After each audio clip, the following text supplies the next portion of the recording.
All right, everybody. Our next guest is a very funny comedian who has performed everywhere, and he currently stars in Dup It, a short film with a unique look about living with depression. Here he is, folks. John Poveromo. John, how's it going, man? How you been?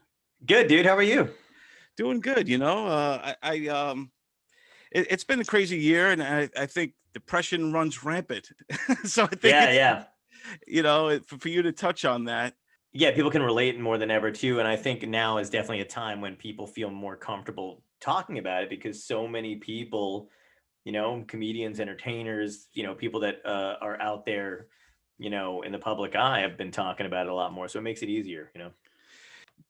For people that don't know, you're a stand-up comedian and you put together this short film, right? Yeah. About dealing with depression. Now, is this autobiographical? I would imagine. Yeah, yeah, a lot of it is. And it kind of came about because, my friend and I lived together for a long time and we both dealt with like depression in different ways and stuff and like varying degrees of it.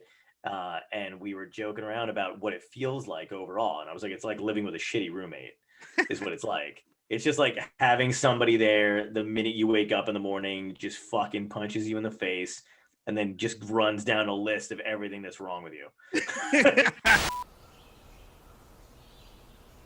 Hey, you're almost out of money. Like, dude, it's fucking 9, man. I just woke up. Like, I'm not ready.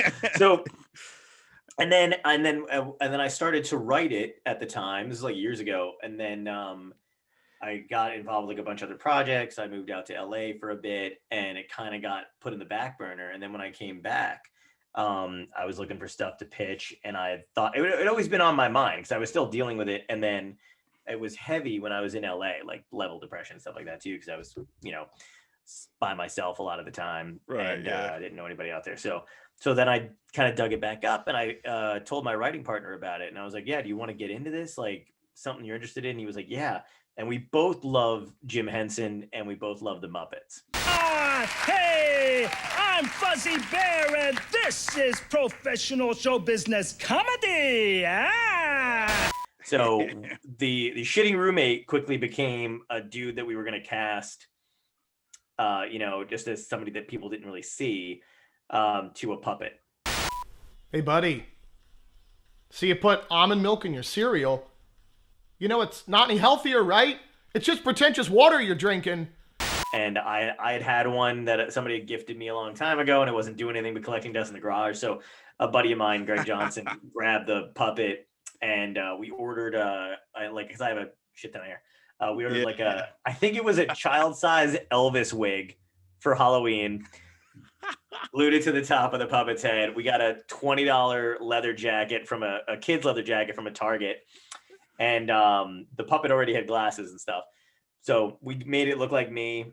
And this thing just became the antagonist of the short film that we did. And it wound up going pretty well.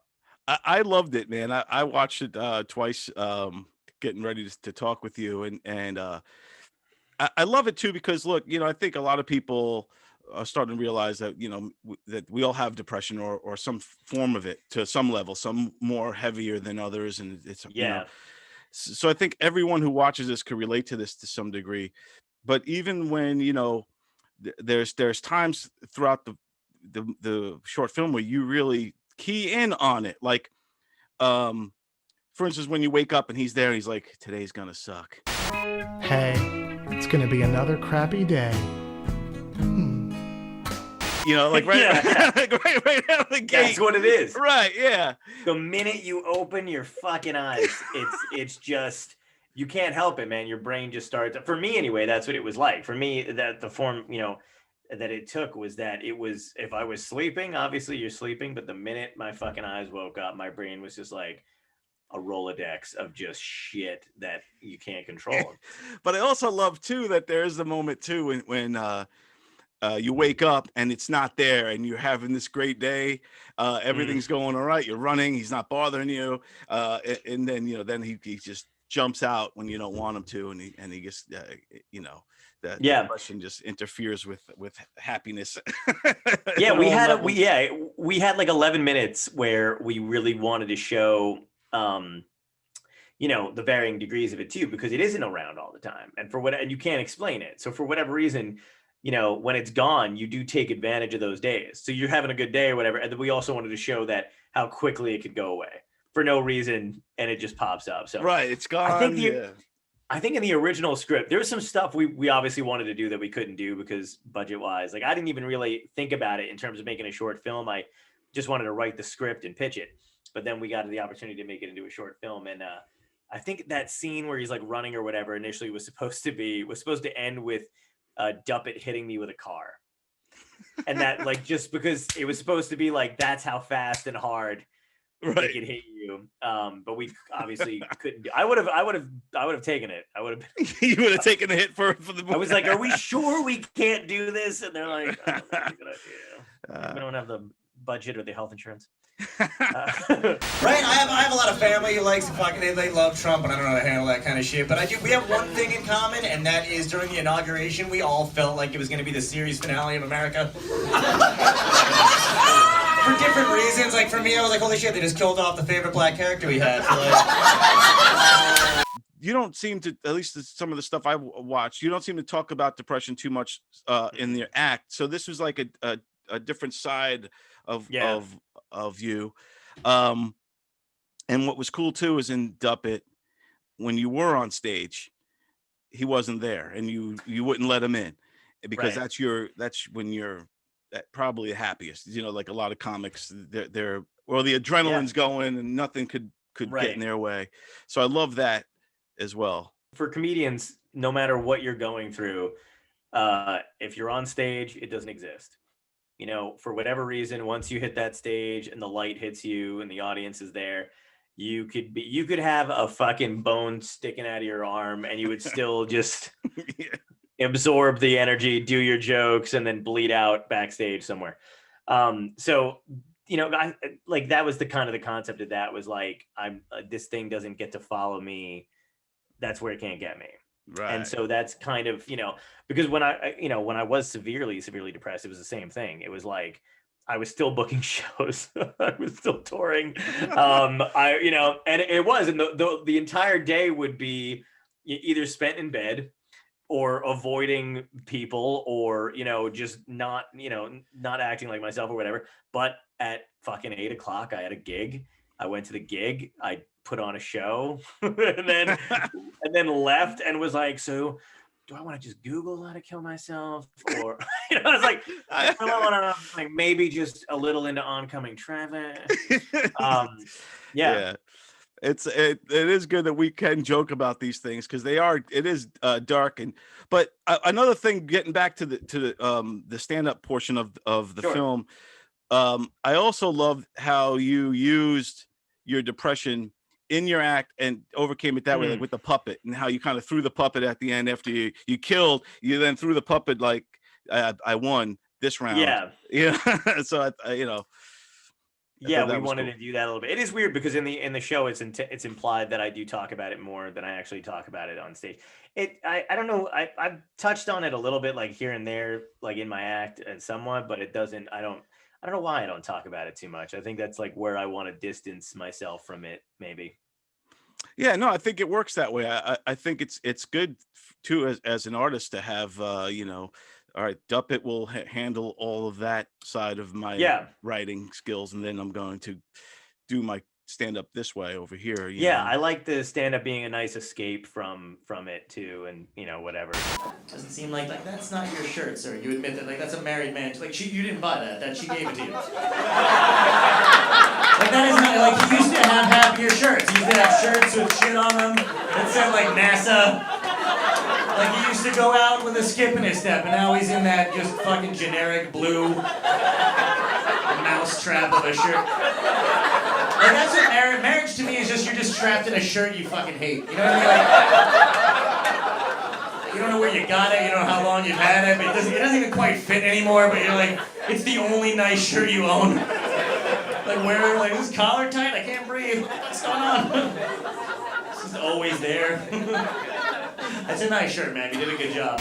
So I think depression gets a raw deal in that end. I don't think I think we know people who have really been affected by it know and understand that it's a real thing and that it's a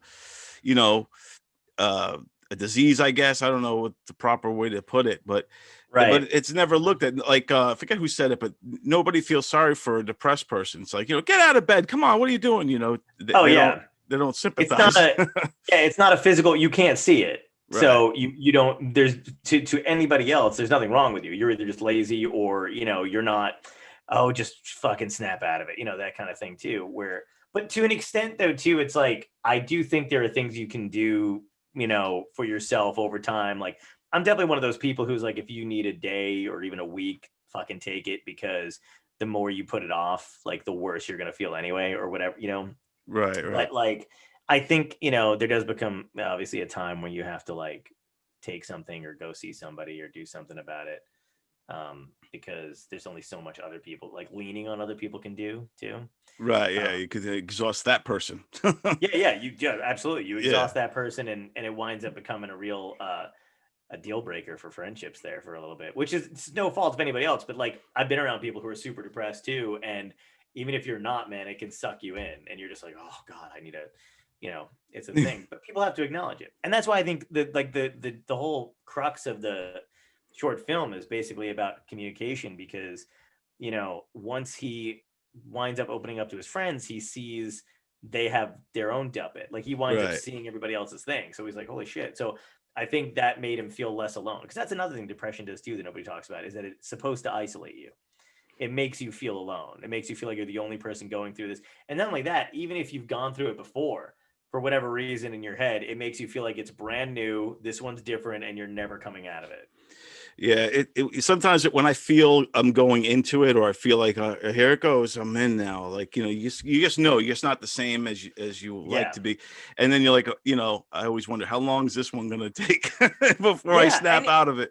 Do you get comforted by it? Because I kind of get like, if I know it's coming like that, I just kind of go, oh, okay, so the next few days are gonna be like this. And I really do just kind of lay back into it. Like, I swan dive. I like swan dive into it now. Yeah, you got to kind of savor it. Yeah, because like it's similar. I like literally I'm just coming out of it now. This reverie that I've been in the last couple of days, and that was what also was cathartic watching Dup It. And I think everybody should watch Dup It, because comedians, most of us do have depression issues. So, but I think too, for those who don't get it, it's good to watch it, because not only do you see you going through it, the human being, John, but you also see what's going on in your head with the Dup It, and the messages that's kind of going on in your subconscious, and how it's dragging you down, like the date that you couldn't bear to sit through, the coffee date you had to run out. Hey, I'm so happy we can make this work. You know what? I'm so sorry this isn't gonna work out, but it's not you, it's me, and I gotta go. Hey, so now that he's gone, maybe the two of us. Oh, right, you can't see me. Great. Now I'm sad. I think it's powerful, dude. Thank you. Yeah, it's 11 minutes. It's funny. It's also powerful, and I definitely enjoyed it. And what's the biggest thing that you want for viewers to when they watch it to kind of get out of it?